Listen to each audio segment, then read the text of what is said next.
Welcome back to Conflicts of Interest. This is episode 604, and today is May 30th, 2024. I'm the host of the show, Kyle Anzalone, joined by Dave DeCamp. Dave, how are you doing today? I'm good, Kyle. Thanks for having me back.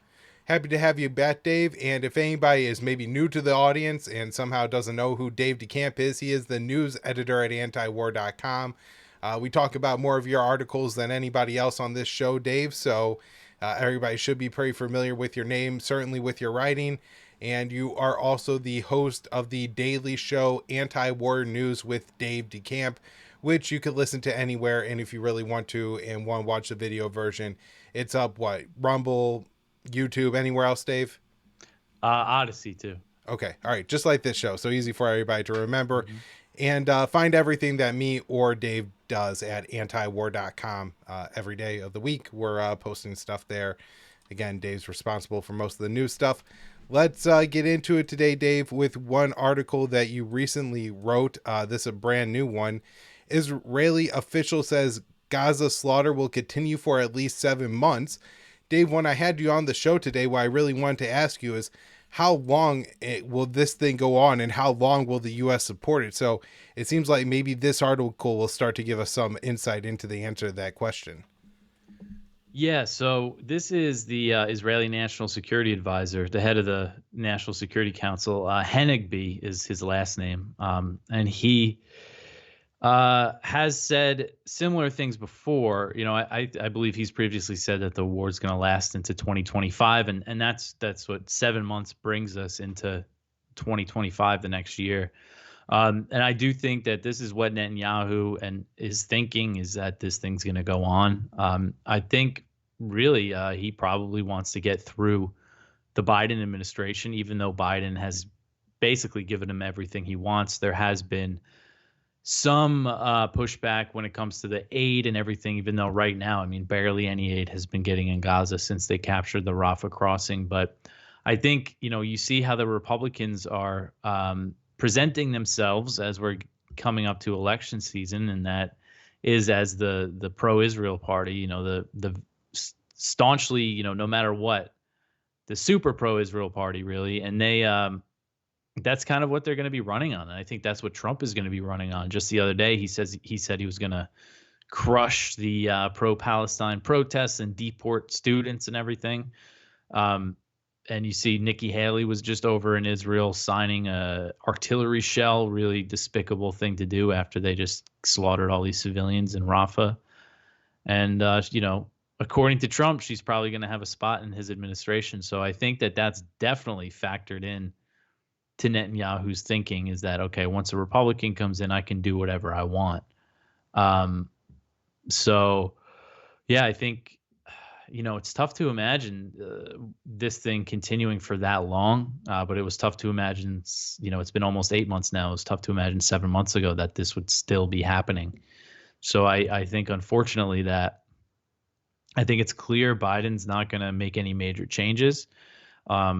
Pretty much Israel can do anything, and they're going to keep supporting them. Although, again, there is going to be some pressure, at least because you have the Democrats. There's certainly more Democrats in Congress who are opposed to continuing to arm Israel than Republicans. I think there's only one Republican in Congress who's against it. So I think that's a major factor. And that's just the reality with Israel in general is, who's in the administration does make a difference for them, even though both parties are pro-Israel across the board. At least in recent history, the Republicans, especially Trump, have been, basically just give Israel whatever they want, let them do anything they want, without this kind of lip service that we see from Biden, about civilians. It doesn't really amount to much, but with Trump, I don't think we'll see that. Yeah, Dave, that's an absolutely great point there. And one interesting thing is everybody likes to say, oh, Trump said that he was upset with what he was seeing in Israel as some kind of indication that he would want to change the policy. But I think he was pretty clear that actually what he was upset about is that he was seeing the images and that Israel was basically allowing their soldiers to post this kind of content and put it out there publicly. He's like, if you got to conduct a genocide, but Jesus, don't conduct a genocide and then publicize it to the world. I mean, what is wrong with you? And so, I mean, it's a far more practical way. Like he's a genocide realist, where Biden's a genocide denier or something like that. But I do think you're right that this is going to go on for some time.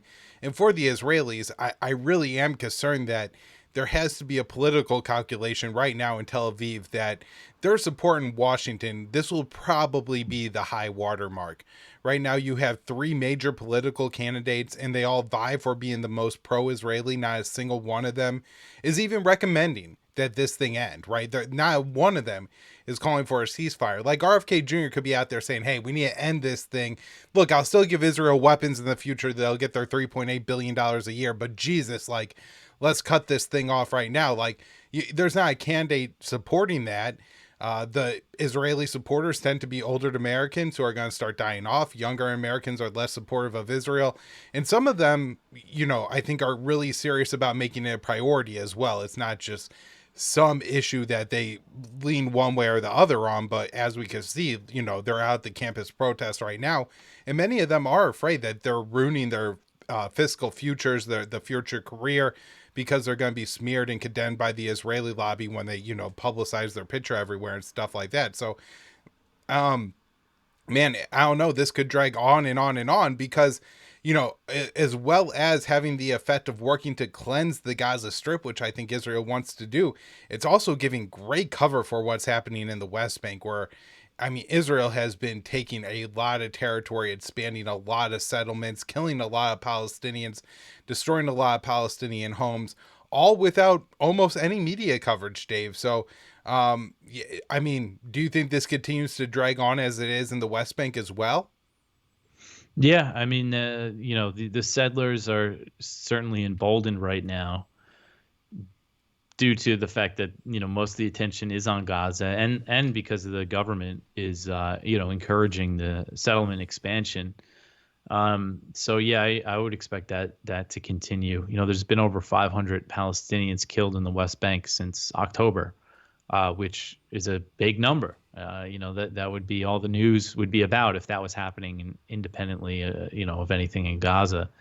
So yeah, I mean, I think that this is, I just don't really see when it comes to the hostage deal talks between Hamas and Israel. It looks like they were gonna restart, and then Hamas said, "Oh no, they have to end the assault on Rafah to continue them." So I don't think there's really any hope there. And actually, in IDF, they're kind of the head Israeli military negotiator was just saying recently that he doesn't think there's going to be any deal under the Netanyahu government. And he wasn't saying that like it's a good thing. He was saying that they're desperate. And that was in a leak to the Israeli media. They kind of tried to walk it back. But I think that's pretty revealing. And yeah, Netanyahu has no interest in pausing or a ceasefire or anything.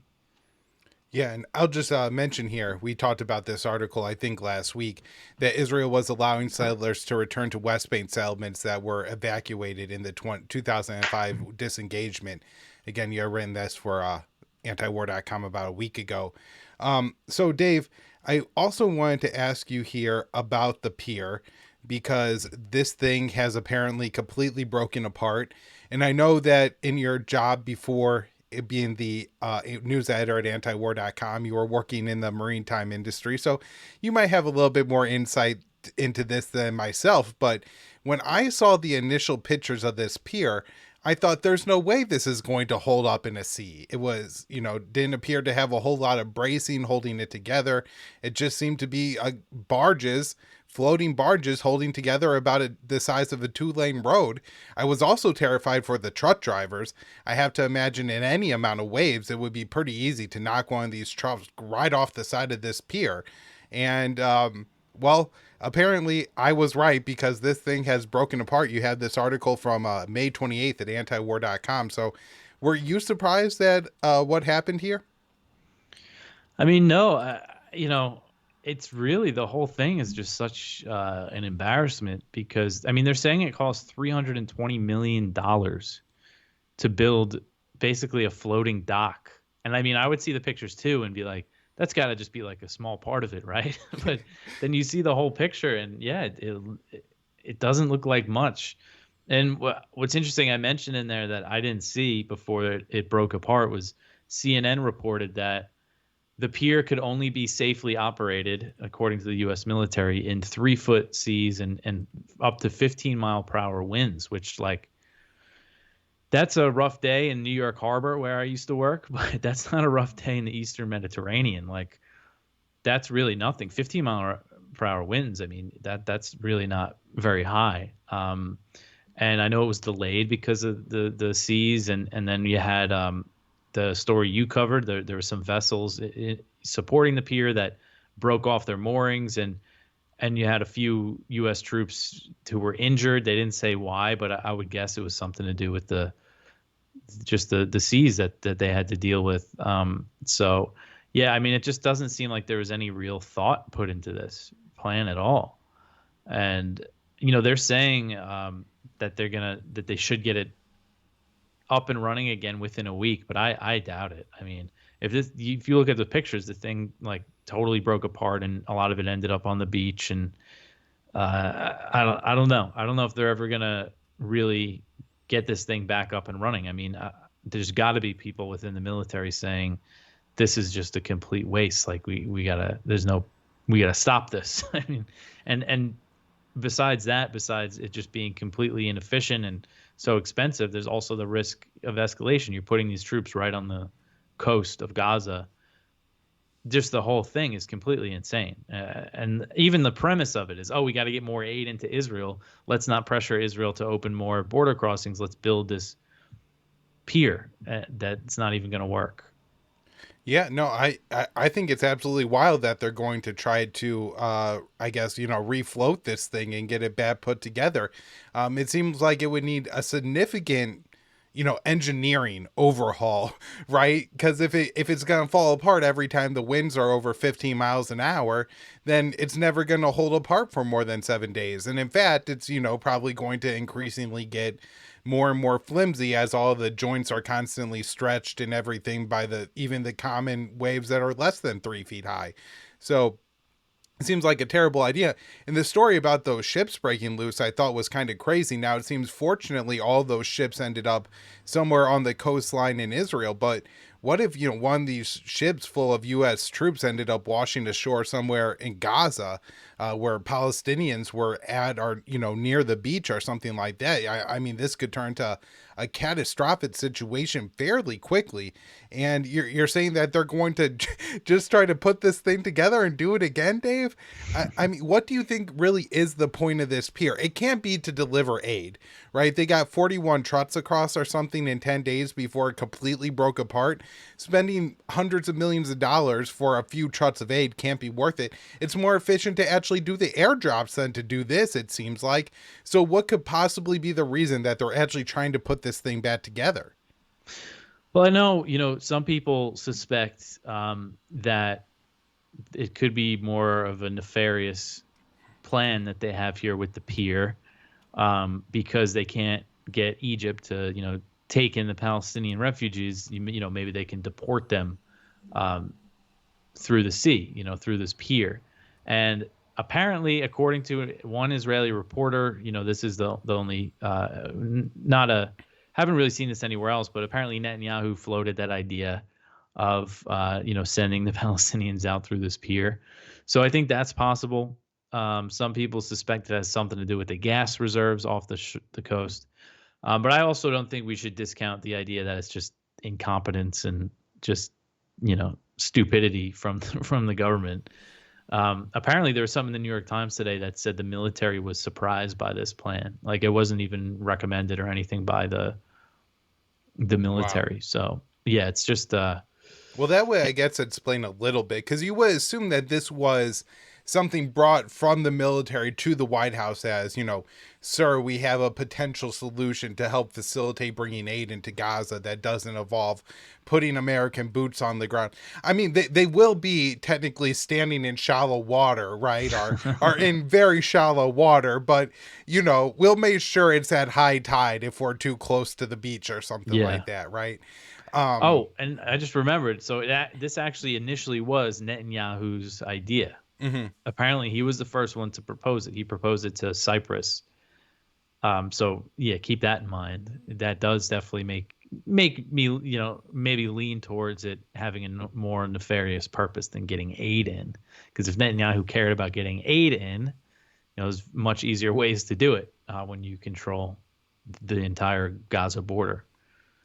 And Dave, you could imagine that if there was a real spectrum of opinion in the American political class on what's happening in Israel, that this could be a massive story, right? Like Biden spent $300 million to get 40 trucks of aid into Gaza. I mean, can you imagine something more inefficient and stupid? All he could have pressured Israel to open one border crossing for 1 hour and probably gotten more trucks into Gaza during that time. Right. And he spent $320 million on, and yet it doesn't seem to be a major scandal in America. I mean, like CNN ran a story, but it's not like everybody is out there like dunk. I mean, I just would assume that this would be like the top story and Biden would just be getting wrecked in the media by this. And that doesn't seem to be the case. Yeah, no, that's a good point. Yeah, it doesn't seem like there's much outrage about this at all. Yeah. Just, those of us in the independent media who actually cover this kind of thing. So one last question on the situation in Gaza, and this one more has to do with Egypt. And that is, do you foresee anything escalating after the death of the two Egyptian soldiers, I believe. And then there was, I guess, a pretty large funeral or an unofficial funeral for one of those soldiers. And it seems that the Egyptian people are certainly, the temperature is certainly turning up there, but the Egyptian government just seems to be willing to downplay this situation. Yeah, I mean, as far as I know, they've been completely quiet about it, the government. Yeah. So yeah, I think it's very clear that Sisi and they don't want any sort of escalation with Israel, even if Israel is violating the peace treaty between Israel and Egypt that was signed in 1979 by controlling what they call the Philadelphia corridor, which is in between Gaza and Egypt, the border basically. And according to Hanegbi, that Israeli official we mentioned earlier, they control 75% of that corridor, and he expects they're going to control the whole thing. So that is completely against the peace treaty. But Egypt, you don't really see them making a big stink about it. And before and after Israel captured the Rafah border crossing, there were reports that said, Israel got the okay essentially from Egypt to do it. So, and this is one thing, when it comes to the blockade on Gaza, it's like, one thing you always hear Israel defenders say is, oh, Egypt's blockading Gaza too. And it's like, yeah, the Egyptians are also not very nice to the Palestinians. Like, that's your big argument. But even though, Israel controls, the majority of the border crossings, it's just this one border crossing into Egypt. And that's been shut off. And that's definitely devastating to the aid and relief effort. Yeah. Well, and the Egyptian government is also bought and paid off for, and it has some apparently senators in the United States that's bought and paid for. So, that the Egyptian government isn't standing up for the Palestinians isn't because, oh, there's some kind of bad Muslim people that even the rest of the Muslims don't want to stand up for, which is kind of the narrative that the Republicans especially like to portray when they say, why don't the Egyptians just take them? Why don't the Jordanians just don't take them? Is there something wrong with the Palestinians that nobody else wants them? And also, I guess from the perspective of the Palestinians still, they really don't want to leave Gaza. They want to stop being killed in Palestine.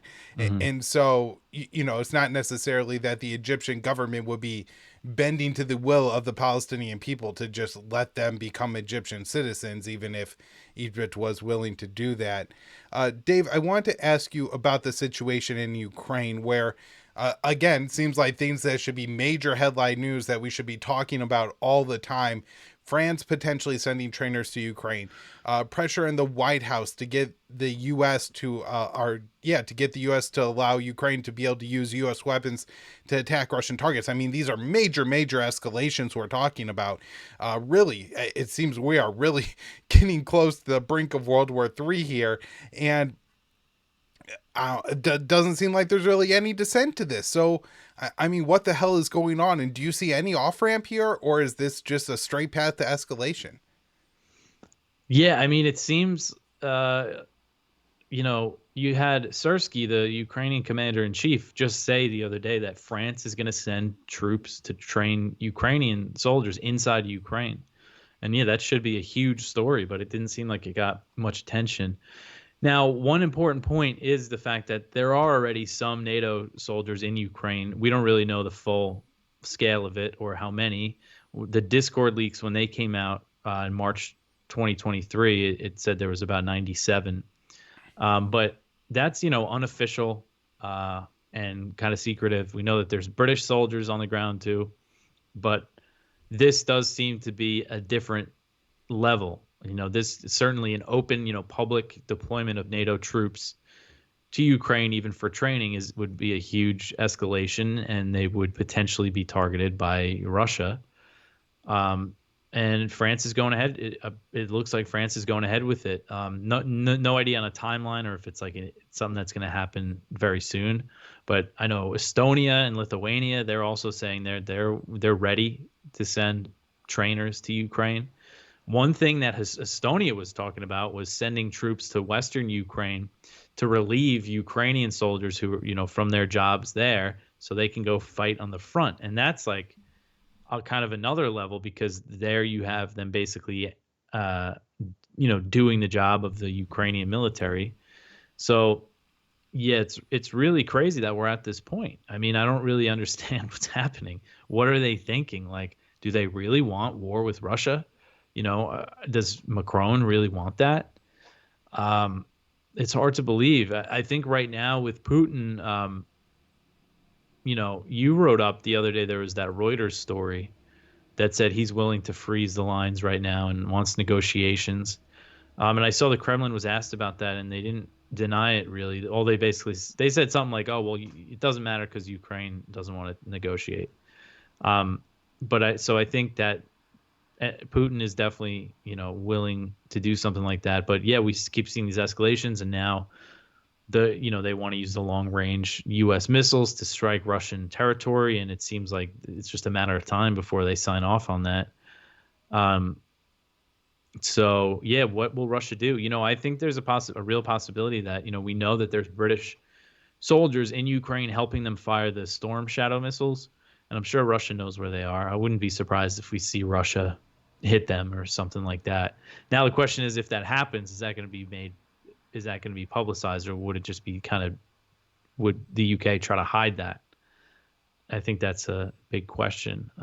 But I really wouldn't be surprised if we hear that Russia targets some sort of NATO contingent that's in Ukraine. They're all probably very small, like maybe a handful of soldiers, but they're there, and Russia probably knows where they are. Right. And, some training helicopter will go down in some, mission over Germany or something like that. And that's how they'll write it off to their people. I do think that kind of stuff does happen. So, I mean, Dave, what is the breaking point here? Again, we've been talking for a while now about inching closer towards the nuclear escalation with Russia. I read a report, I think it was in the Washington Post, that the White House had planned to respond to a nuclear strike in Ukraine with non-nuclear strikes on Russian targets across Ukraine. And so the White House is apparently planning for nuclear war with Russia. And, this isn't some huge warning signal that, hey, we got to stop this right now and try to de-escalate the situation. So could the thoughts of training Ukraine just be, I don't know, a bluff towards either getting the Ukrainians to keep fighting and trying just get this thing through the November election, and then they're going to let the wheels fall off it and negotiate with Putin? I know the UK has elections coming up here in a couple months. Do they really think that Ukraine is one day going to win this war, that they're one day really going to wear down Russia? And I mean, that just doesn't seem possible either. And the other option seems to be just a slow war of attrition where Russia slowly takes more and more of Ukraine until they can no longer field a defense to keep fighting. So, I mean, what's going to happen here, Dave? I mean, I don't think they believe Ukraine has any chance of winning, of pushing the Russians out.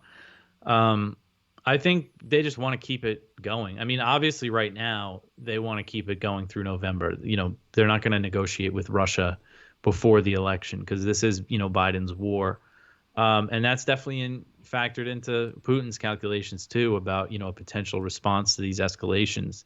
Maybe he doesn't want to push it too far because he knows in 7 months that the U.S. will be much more willing to negotiate, probably. But again, you never know. I mean, it's tough to know what these people are thinking. But I think that really is kind of, I think they would be happy with sort of like a Korea style DMZ, freeze the lines where they are and just keep it like a frozen conflict for a while. Send NATO trainers to Ukraine and try to build up Ukraine's military. The question is, I don't think Russia would, if they're willing to freeze the lines, they're going to be willing to do it on their terms. And Right. that wouldn't involve what NATO wants to do. They want to send all their troops back there, to be like a fixture in Ukraine like they were before Russia invaded when it comes to the training.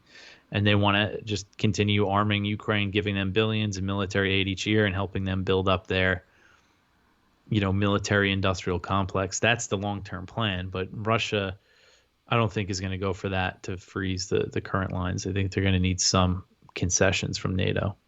Right. Yeah, I mean, that seems to be the case. It does seem like, maybe you're right that's really what they do want is a North Korea style situation where they could essentially turn what's ever left of the Ukrainian rump state, right? At some point, Russia's gonna, stop finding value or targets of value to hit in Ukraine. The war will fizzle out. There'll be a Ukrainian rump state left, an area of Ukraine that the Russians actually don't want. And then we'll be able to militarize the hell out of that place because all the people left will be entirely hateful of Russia and willing to, in whatever government comes in Ukraine next, well, I'm sure be even more anti-Russia than the current one. And so, yeah, I mean, that could be really awful, I guess, in the long run, as far as, worrying about nuclear war, putting weapons into that rump state and seeing what happens. But, so Dave, before we wrap up here, I got to ask you about China. And maybe it's a good thing that nobody's paying attention to this right now because China just carried out some pretty major military drills around Taiwan. And I think if it was headline news, you would have all the Republicans out there going, Beijing Biden is just giving in to China, allowing them to reconquer Taiwan. We need Donald Trump in the White House who will really stand up to the Chinese. Meanwhile, the Biden administration has intensified Trump's trade war by, multiple factors. I just wrote an article for the Institute last night that they were stepping up the sanctions or wanted to step up the sanctions on Russia and China to, hurt China and Russia both. So, where are we at here, Dave? How high have we ratcheted up the tensions in the South and East China Seas? Yeah, I mean, tensions are still very high. You mentioned that China just conducted pretty major military drills around Taiwan, basically the biggest one since Nancy Pelosi went over there back in 2022. That was the first time they simulated a blockade around Taiwan, and that's what they did again. And the drills looked a little more extensive this time, and that's a response to the new Taiwanese president, William Lai, because he came in kind of with this big inauguration speech, saying, oh, China's got to deal with the sovereign Taiwan and kind of saying things that historically Taiwanese presidents have not said. Even his predecessor, Tsai Ing-wen, he's from the same party, the Democratic Progressive Party, and they're all about, increasing ties with the U.S. and the West and, moving toward official Taiwanese independence. But the other factor, so that China, that was China's response. And then the other factor is the Taiwanese legislature is controlled by the opposition, and they just passed a bunch of laws basically to limit the power of the president because they are not happy about what he's doing. And they basically lost the presidential election. If the two opposition parties joined forces, they probably would have won, but they could not come to an agreement on who was going to be the president and who was going to be the vice president. And apparently the U.S. was asking some questions about that. There was accusations of U.S. interference. But anyway, so that's the situation with Taiwan. And McCall, the chairman of the House Foreign Affairs Committee, I think they're still there. He just led this big congressional delegation to Taiwan to show, we got your back. This new Taiwanese administration, we're going to keep sending weapons. And he said some pretty provocative things. One thing he said was, if China attacks Taiwan, Congress has the power to declare war, basically. And it's funny, he said, if China launches an unprovoked attack on Taiwan while he's there, provoking China, so yeah, the tensions and South China Sea, things continue. So yeah, it's kind of similar to how things were the last time we talked, except we just had the inauguration in Taiwan. Yeah, and it does seem like there has been like two major steps probably since the last time I had you on. Maybe the last time I had you on, the supplemental had been passed, but that included direct military aid for Taiwan, which my understanding is that's something that really upsets China. They're not willing, but they don't complain too much when the U.S. sells Taiwan a lot of weapons, but then when the U.S. is just giving Taiwan weapons, that they seem to take a little bit more of a strong stance against that. And then, like you said, with lies statements just being more provocative than his predecessors, that's caused more tensions. And so, not good, but glad to hear it's not getting, marginally worse by the day, as it seems things are in both Ukraine and Gaza. Dave, anything else before we wrap up here? I think one thing, and again, I might have mentioned this the last time I was on here, but with that Taiwan bill, the what received the most support in the House, because they voted on the Ukraine aid, the Israel aid, and the Taiwan aid separately, was the aid for Taiwan. And that was something McCall said while he was in Taiwan. He said, there is not, everybody's on board with, helping Taiwan, arming Taiwan. There's not any dissent. We're all, there might be issues about Ukraine and Israel, but when it comes to Taiwan, we're all on board, was basically what he said. So it's something to keep in mind as, things heat up. There's not really, they're going to kind of all be lockstep in, taking things to the next level there. Yeah. I mean, you would think the Taiwanese would start to realize when they start saying that the conflict will be unprovoked while provoking China, that they're just going to be the next Ukraine. And look at how that's worked for Ukraine, but there doesn't seem to be recognition there. Dave, thank you so much for coming back to the show. We'll have to do it again soon, sometime after your upcoming vacation. Dave, again, thank you so much. And everybody check out Dave, news.antiwar.com and Anti-War News with Dave DeCamp. Thanks, Kyle.